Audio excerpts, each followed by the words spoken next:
Hey guys, Dizzler Magic here, and I don't know if you heard the news lately, but you probably have. At some kind of thing, I don't know, don't care.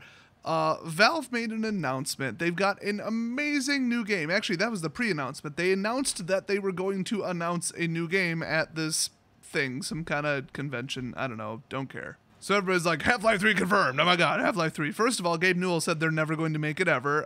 Secondly, when has Valve ever done anything that the customers actually want? What's the famous saying about Valve lately? Oh yeah, they don't make games, they make money. All they're doing is mismanaging Steam, not fixing Greenlight, and just collecting money for it because nobody's calling them out on being awful. Kind of like Wizards. Well, I mean, with the exception of Wizards lost a huge portion of their player base during Tarkir, according to rumors. So everybody thought, okay, Portal 3, Half-Life 3, anything else 3, anything else people have been asking forever, even some obscure stuff. People are like, maybe a sequel to this game that came out 10 years ago, but people still like. Oh, it'll be so cool to see what they announce. And then they threw up on screen this little, I don't know, PowerPoint slide, I guess you'll call it.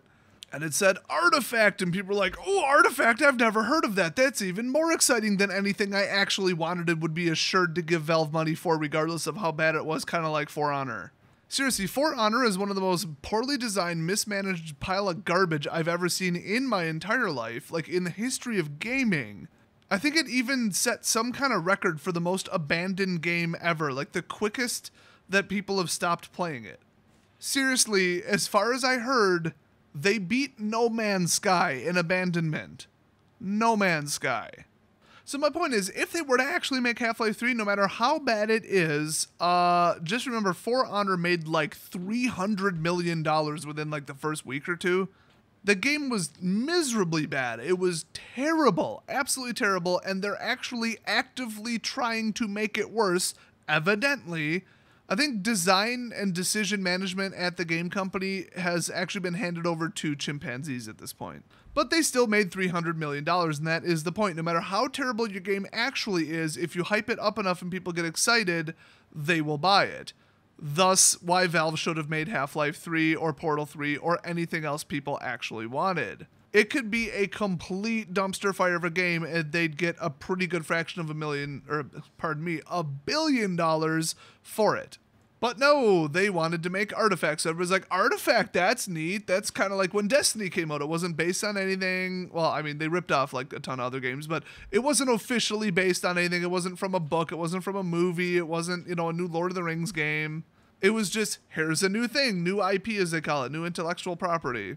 So people read Artifact and like, oh, neat. Okay, that's exotic. I didn't see that coming. I'm a little bit excited / curious, maybe even nervous. Then they read the subtitle, and when you watch the video, it is very clear what the average reading speed of a human was.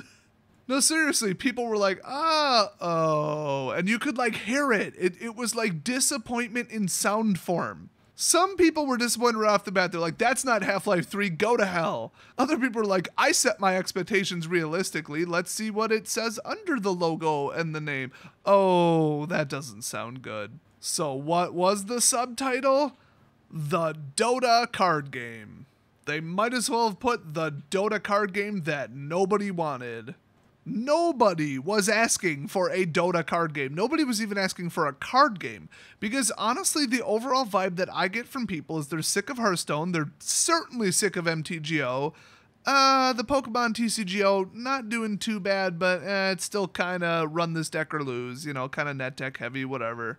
So I haven't followed up on anything other than the announcement because I don't care and I'm not going to play it. And that's the sentiment that most people seem to have. Creating a new card game is stupid right now because, like I said, people don't like card games. And it stems from multiple things. Like I said, they have a bad taste in their mouth from MTGO and Hearthstone. People are starting to turn on Hearthstone a little bit. It's kind of like League. People who play it, and it's popular, but most of the players hate it. That's where Hearthstone's at right now from what I heard. Now, card games are notoriously hard to balance and hard to manage because you either turn it into a complete and utter net deckathon where it's just, okay, open enough packs to get this done. Spend enough money, there you go. Everybody's playing the same thing, have fun.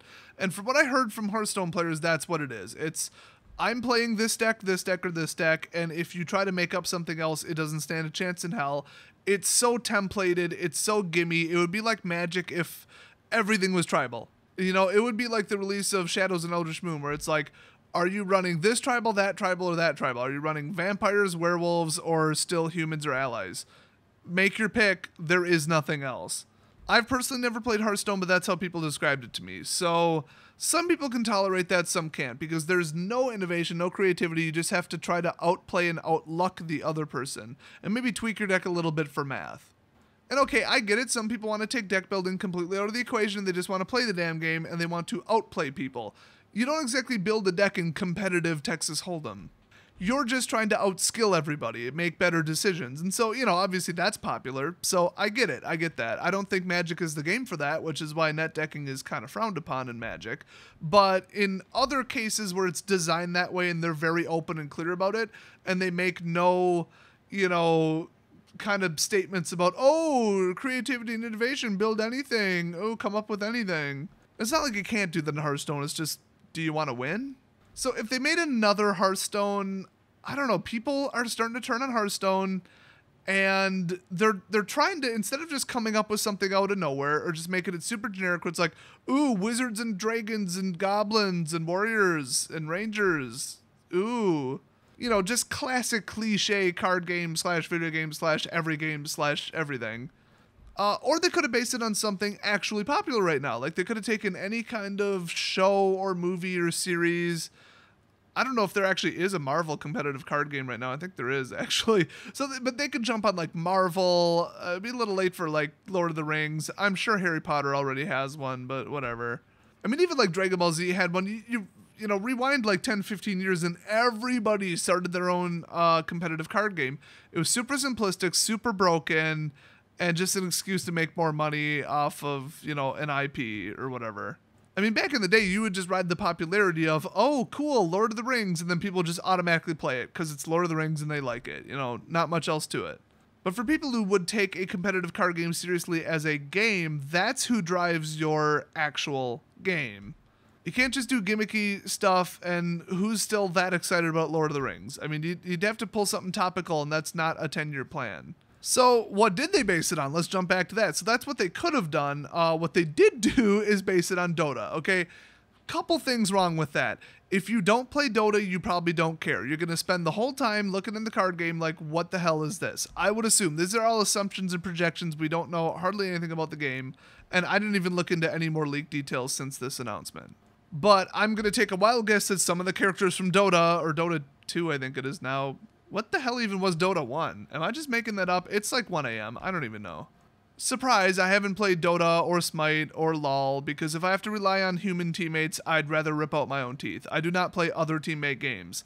That said, I do play MechWarrior, but that's because I can personally get 6 kills and just carry the whole team. Same with like Call of Duty or any kind of shooter. I'll go 60-0 myself. I don't need you. If you're a terrible player, good, get out of my way. But, oh, I need you to exactly precisely do this in this order, do your job properly, otherwise I'm going to lose no matter how hard I try. No thanks. I never met you, nor would I even trust actual friends I know in real life to play properly.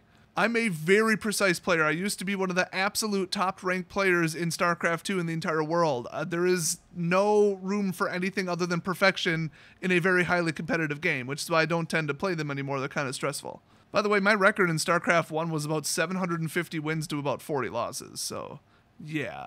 Keep in mind, I played heavily when I was like 13. I'm a little bit better and smarter now. Anyway, mini MOBA rant over. The other problem with basing this on Dota, besides people are going to be looking at the cards like, who the hell's this? What does this mean? What is this a reference to? I don't get the quote on the bottom of the card. Whatever. Like, you don't have to, okay, just play the game, but if they're basing it on something, they should at least get some mileage out of it. And then on the flip side, you got Dota players, which are not going to stop playing Dota. They just aren't. You cannot get them to stop playing Dota for like 6 seconds to take a look at this game. You just can't. Plus, oh, it's Dota, cool, it's another version of Dota. Oh no, it's a card game. Completely and utterly different than the actual gameplay in Dota. So all you got going for you is the lore, and that's like leaning it on the lore in, I don't know, Overwatch, where it barely has any lore. It doesn't even really technically have a story mode, and you got to go to the internet for stuff like that. It's like, oh, are people really that interested in, you know, Tracer's background? Some people, but not everybody, because it's just not part of the game. It's just a very mechanical game. and it's how to play it and very technical, and who cares about the actual characters, right? It's like the opposite of D&D, where you make up like a whole backstory for your character and everything. It is the polar opposite of that. So are people even that excited or interested or knowledgeable about the lore and the characters and the history in Dota? Probably not. And will the novelty of, oh, look, it's that attack that I use in Dota in card form, cool, like, when will that wear off? Pretty damn quick. So to me, overall, basing it on Dota, very stupid. So let's talk about the rest of what can make this succeed or fail. One, whatever the hell land or energy or mana or whatever you're using, do not put it in the deck. Simple as that. The number one defect with Magic, and every single game after it virtually has fixed it. Pokemon still has Energy Bee in the deck, but that came out right around the same time, so okay. Plus, by the way, Wizards used to own the Pokemon TCG. Or not own it, but distribute it, print it, whatever. So will they have, we'll just say, lands be part of the deck? No, they will not, period. They can't do it, they won't do it, nobody's that stupid. It's just, the math on it doesn't work, and that's it. Getting mana screwed 5 to 10% of your games and auto-losing no matter how much skill you have and how much deck building talent you have, that is not good. People don't like that. So scratch that. If they do end up doing that, the game's dead on arrival. Second, okay, are they going to abuse their monopoly to just shove this in everybody's face? Okay, every time you buy a game over $10 on Steam, because remember, this is Valve making it, boom, free booster pack in a game you don't even play. You know, then you like feel obligated because you're like, oh, I got some value here. Cool, let's check it out. Will you, when you win a match of Dota, get some kind of free card or a promo, or will they tie together? So basically, if you play one, you have to play the other, and vice versa. Otherwise, you won't get the most out of it. Like, can you unlock, I don't know, new skins? I assume that's a thing in Dota. I don't know much about it. With the Dota card game artifact? Probably. They'll probably have a crossover. They own and control both. I mean, they run the Steam platform. Why wouldn't they? So will they be shoving this in people's faces and marketing it to death and pushing it on everybody like they're Microsoft pushing out, you know, Windows 10? Probably. Knowing them, probably, yeah. And will that end up in, you know, some disgusted users and driving people away in bulk, but a small portion of people actually, you know, buying into it and playing the game? Yeah, probably. But I feel like even like without that, if they didn't do that, the game would just be destroyed on arrival. It would just never even launch. Because what's your motivation to play it? Because let me talk about the philosophy of ongoing income games. People hate them. In any form, they hate them. So everybody has a smartphone or a tablet or something like that at this point, pretty much, even me. So everybody's played a couple mobile games that are, quote, free to play. And yeah, they basically end up costing more than if you bought a AAA title. If you're an impatient person or if the game's designed crooked as balls, which they usually are. So everybody's like, fool me once, shame on you, screw this game, I quit. And then fool me twice, hell no, you're not going to. So here's what happened when they added microtransactions to, what was that, Shadow of War or whatever, the new game. They added some kind of crates or something to the, I don't know, auction house or whatever that people didn't even know it had. I mean, look at Angry Joe's response video. That is how most people felt. That's how I would have reacted if I gave a crap. Luckily, I don't. Dodged a bullet on that one. But people are like, okay, this game already cost blah. And okay, they could give out Artifact for free, so I'll give them that. But whether it's free or not, if it has microtransactions and is going to cost you money over time, red flag in every single gamer's mind. Because we have been there before. This is not news to us. If I am very confident that a game is going to cost me a lot of money over the next year, I am not going to play it. That's it. Whether it's like, here's the game's price, here's the season pass price. If you want to keep playing the game and get new maps and stuff, here's what you have to buy. This is the price tag. Have fun. Okay, that's up front, and I won't buy it. But when it's like, oh, it's free, or it costs $10, or it costs $20, but there's microtransactions, there's booster packs, or whatever, but we'll just stick with microtransactions for now. Nobody's going to touch it, because if you don't buy the microtransactions, you won't remain competitive, you'll be a noob, everybody will have an advantage over you, it's the old meme, free to play versus pay to play, and you won't stand a chance in hell. Simple as that. So will people even start playing in the first place? No, because, you know, they turned on Shadow of War so damn quick, they were just backstabbing them. They're like, oh, I'm so excited for this game. Microtransactions? Go die in a volcano. I mean, that game is going to make so damn close to zero, it is ridiculous. Nobody is going to touch it after the crap that they're trying to pull. Nobody. It got so much bad press just for doing what games have been doing for the last 5 years. So people are Oh, just a hair fed up with microtransactions. So what's worse than microtransactions? Because sometimes people can assure you everything's earnable in-game or everything's cosmetic, doesn't affect it.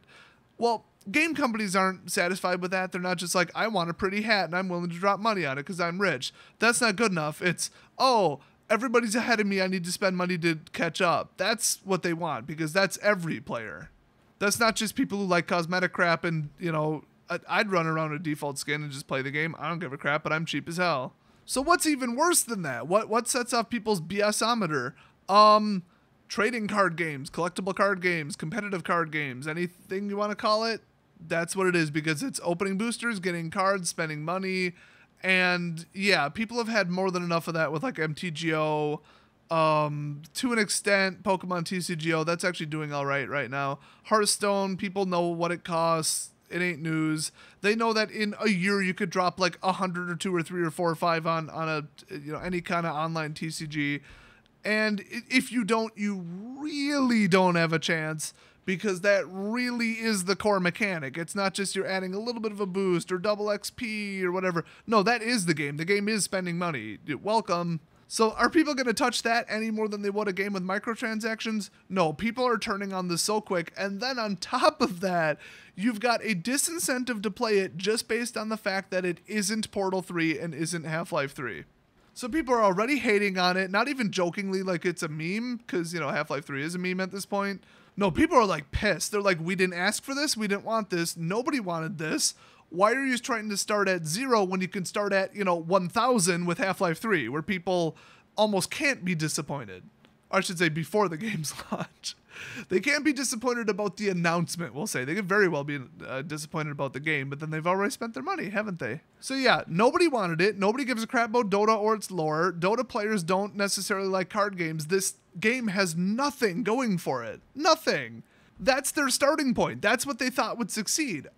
Are they stupid? So let's just say this is wide open, innovative, perfectly balanced. They bring in like the best of the best mathematicians and logic people. They get AI looking at it and finding interactions and getting statistics and numbers. It's the most perfectly flawlessly balanced card game ever created in the history of the universe. Will that attract people? I would think yes, but are they going to do that? Or are they just going to go, okay, pick one of your 15 tribal decks, welcome to Hearthstone? That, I think, would fall flat pretty quick. So it's going to have to be wide open. It's going to have to be what Magic the Gathering always tries to be and always fails to be. Even then, even if the gameplay is amazing and nobody has anything bad to say about it, because people, you know, they really like Gwent lately, and I don't know crap about that, but I saw somebody playing it the other day, and it looked pretty cool. It looked exciting, fun, fair. I've heard it's somewhat balanced, but that's just from one person. I mean, I heard it's decision heavy, so that makes sense.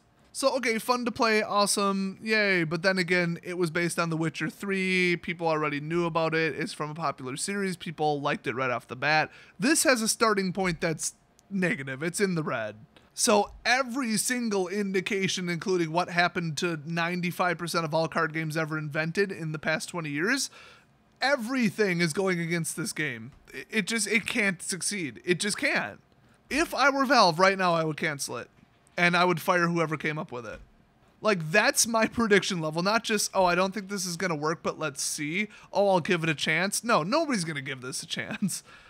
Not with the hate level. Not with how pissed off people are at Valve as a company lately. I mean, just nobody's going to touch this. It almost doesn't even matter how good it is. I hate to say it, but this could be like Magic the Gathering times 10, where it's just the perfect card game, the best one ever made. And still, it's very limited based on just people not participating in it or buying it just out of spite. So this is the example of how not to launch a card game. I think the only people playing it on day one are going to be like game reporters for like websites / former magazines. Probably Jeremy from Unsleeved Media, because they cover like all TCGs, and this will be the big new shiny one, and he did some videos on Gwent. But I mean, even comparing this to like the physical card game, the new Final Fantasy one, which I heard people were very excited about because I guess who was designing it, what they said about it, how they marketed it, and then just the brand name, just that alone, they rode that into a bit of success. And then everybody knows, okay, it's big name, this is big, this isn't some stupid gimmick, this isn't, oh, this and that movie card game that's going to die in a year or whatever. Like, this is real. okay, let's buy up the first editions because ha ha ha, Magic the Gathering and Pokemon. So I bet there's people still sitting on pallets of sealed product, and I heard they overprinted it by like 10 to 20 times or something because they knew people would sit on it, and if it was all investors and nobody could get their hands on it, nobody could actually play it, like literally. Like you could not physically find the cards to actually play it because it went to just investors. So that was kind of a smart move, bit of a cash grab, but they basically had to do it, so, you know, win-win. But that game, I mean, I haven't heard much about it. Nobody at my LGS is playing it. I'm not even sure how it's doing. Probably not like sales-wise as good as when it launched. So if it had all those perks going for it, how the hell is Artifact going to do? And that's why, just by any metric, any comparison, anything at all, this cannot succeed. And like I said, right now it looks so bad on the forecast for this game. I would cut it. I would cancel it, and I would fire whoever invented it. Simple as that. So, are we going to worry that this will kill Hearthstone if you guys play it? Will it kill Magic Online? The Wizards is already killing that. Will it kill Magic, the physical card game? Will everybody go digital and this is just one more step to get rid of physical paper? No, I think it's completely a non-threat, non-issue, and it's going to comically fail. Like, just to a ridiculous degree. They're going to dump so much money into this, they'll have to make Portal 3 and Half-Life 3 within a year just to make up for the losses. That's my prediction.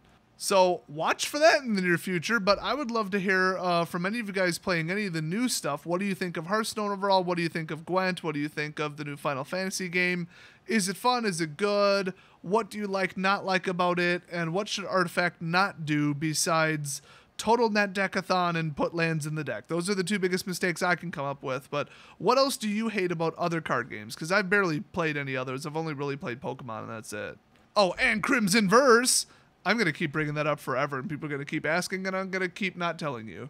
Look it up, read all about it, and get just as confused as everybody else. Because Crimson Verse, I don't even know how to describe it. But let me know your best prediction for Artifact and any other details that have leaked so far in the comment section, and I will see you guys next video.